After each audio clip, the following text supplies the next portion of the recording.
Good morning, extensive readers. This is Jennifer. I am coming to you from Tanger this week. Hopefully you remembered that I am here presenting at a conference and you do not come to class tomorrow on Wednesday. Instead, you are going to get this virtual version of me. I am testing out screencasting for the first time ever, so bear with me as I practice with the technology. But hopefully you can watch me in the comfort of your own home this week. Learn a little bit about extensive reading and practice with me, and I will see you next week on Wednesday. So here we go. Let's take a look at our week number 7 lesson. I'm going to begin by minimizing myself so you can maximize your learning. So here we are, class number 7. Just as a quick reminder, in the last 2 weeks, we have looked at 2 different pieces of fiction, Flowers for Algernon and Forrest Gump. Both of them dealing with the struggles of mentally disabled men to fit into society. Hopefully, as you read Forrest Gump this week, in addition to thinking about the plot and being able to summarize what is going on in the story, you also thought a little bit about some of the similarities and differences that you noticed between Forrest and Charlie. So here we had the overview of Forrest Gump, the novel by Winston Groom. And hopefully you recall that your task this week was to read just the first 4 chapters of this rather long novel to get a taste of the character Forrest Gump. We are not going to read the whole novel in this class, but perhaps if you loved it, you'll be inspired to continue. So let's think again about the elements of fiction. Remember, we had characters, plot, setting, point of view, and theme. We discussed each of these last week. This week, rather than focusing on summarizing a story, you're going to focus on comparing and contrasting. This is another way for you to read. When you summarize, you're often thinking about the main idea and the gist of the story and tracking the essential events that move the plot forward. However, when you compare and contrast, rather than reading in an extensive manner, it's definitely becoming a more intensive manner, looking for some specific details that you can provide in the body of an analysis to think about how things are similar and how things are different. So today's goals are, first of all, to define, compare, and contrast, to explore some different graphic organizers to help you plan compare and contrast essays, and then to introduce sentence frames for a well-organized essay. First of all, to define, compare, and contrast, it's just important to note that when we compare, we show the similarities between 2 things, how they are both alike. When we contrast, we show the difference between 2 or more things, or how they are different. If you were to write an essay comparing and contrasting different elements of a story, perhaps characters, perhaps plot, perhaps main idea, perhaps the setting, you can use different graphic organizers as a means to keep your thoughts planned and organized before you actually begin writing. Today's PowerPoint and linked blog are going to provide some suggestions for different graphic organizers that are useful in planning a compare and contrast essay. We have a Venn diagram, a matrix, and a double bubble thought plan. First of all, let's talk about comparing and contrasting text structure thanks to these slides from a previous PowerPoint presentation by Emily Kistner. You can see the details up above. This is a reminder that texts that compare and contrast look at similarities and differences. When you read an essay that's comparing and contrasting something, you will notice that there are specific signal words that show the text structure. Let's look at one paragraph. What is the main idea of this paragraph? And then underline the signal words in the paragraph. You're probably thinking, what is a signal word? A signal word is something that is going to indicate the idea to you and tell you whether we are comparing or contrasting. Here's a sample. The cardinal and the cedar waxwing are two common birds. Both have crests on their heads. Both are common at bird feeders, but the birds have some differences. The male cardinal is a bright red, while the waxwing is brown. The cedar waxwing often migrates from place to place. On the other hand, the cardinal stays in one place year after year. So look at that paragraph and try to figure out if there are certain words that signal to you what we are doing, whether we are comparing or whether we are contrasting. You can pause the video to think this through. Here they are. Highlighted in yellow, you see the word both and both.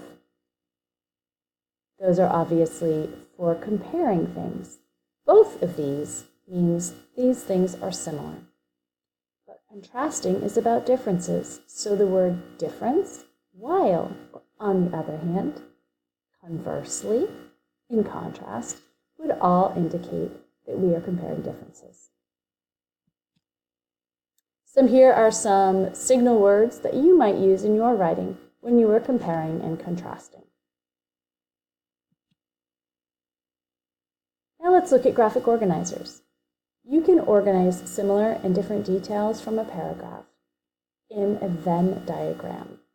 A Venn diagram looks like this. It consists of two circles, two overlapping circles, if you are contrasting or comparing two different elements. If you happen to be talking about three different elements of a story, you could add a third circle overlapping these other two. A Venn diagram is set up so that we have characteristics of one element in the A circle, characteristics of the second element in the B circle.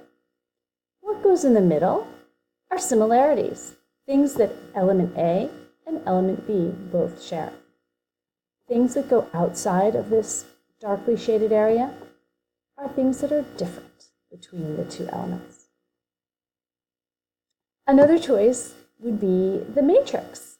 Here you can see an example of a matrix, which shows how you can compare several things with several different characteristics. I've included a link here to an excellent blog on the essentials of organizing a compare and contrast essay. I'm going to include the link to this blog as well as the link to this entire PowerPoint presentation in today's Facebook post. We are not going to explore this whole blog together in the video because I only have 15 minutes on this screencasting option. But just to give you an idea of what you're looking for, it's called Young Teacher Love. And you will see that this blog focuses on comparing and contrasting characters within a text, which is exactly what you will be doing this week.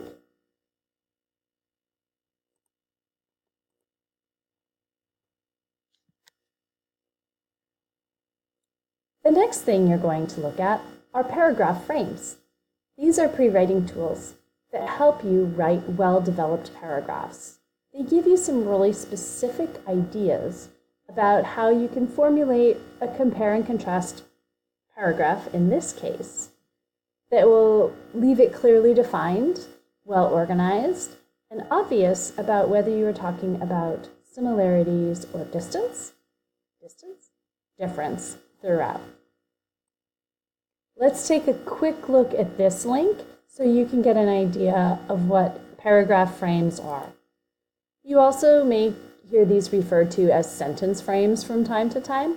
They help new learners, figure out how to organize sentences and paragraphs structurally so that things make sense and you can think more about the ideas and less about the structure. So hopefully this will help you in your writing this week.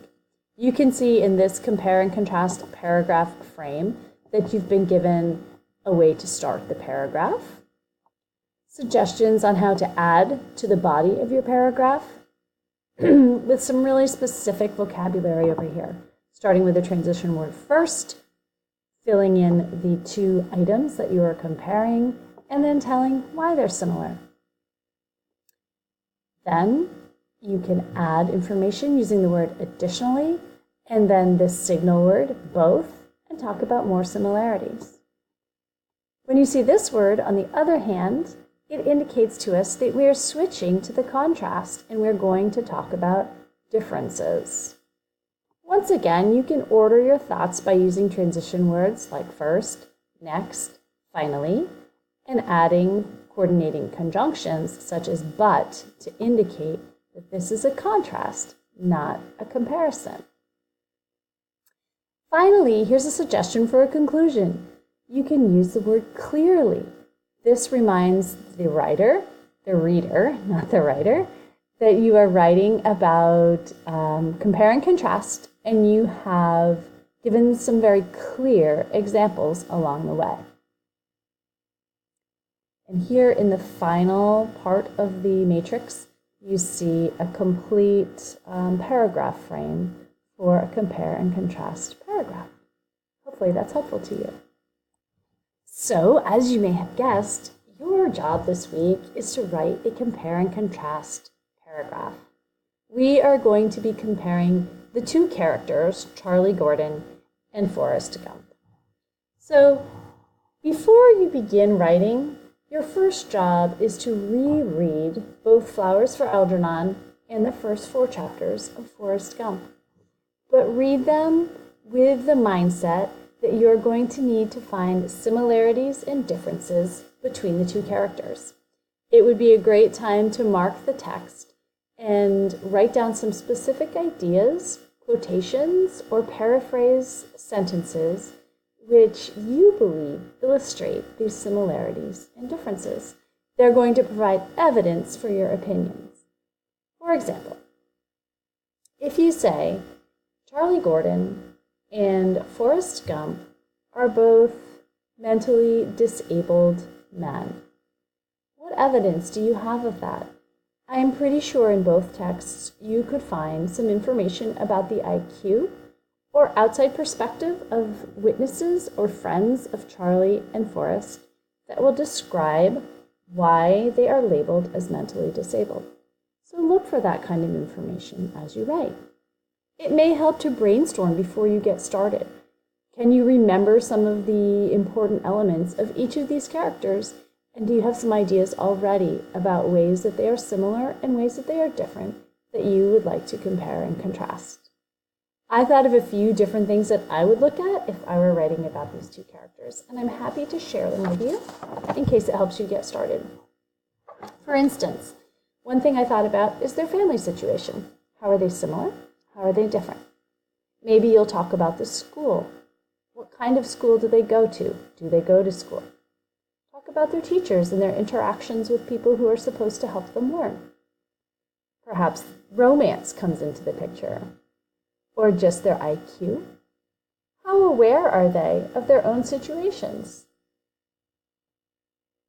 Why do people help them? Why do people take an interest in them? Are the reasons similar or different? How are they treated by their friends or their peers? Those are just some quick ideas about things that I might think about if I were writing this paragraph, and hopefully they help you to get started. As you can see, you have some homework this week. Since this is such a short lesson, 15 minutes is my max, the majority of your time this week on this class should actually be spent in reading. So you've watched this video. Hopefully you've checked out the links, both the blog and the PowerPoint links that I've provided. Pause this as often as necessary to re-listen to my words and think about some of the ideas we have talked about. And then please complete the following assignment. Reread these 2 readings. Read intensively in search of similarities and differences. Use the graphic organizer you prefer, and then use the paragraph frame provided to write a short essay comparing and contrasting these 2 characters. The bonus is there's no additional vocabulary required this week, so you can focus strictly on your writing, and then I'll be back next week to read all of your fantastic observations about similarities and differences between Charlie and Forrest. So enjoy your week, good luck, and I will post all the information that you need on the Facebook.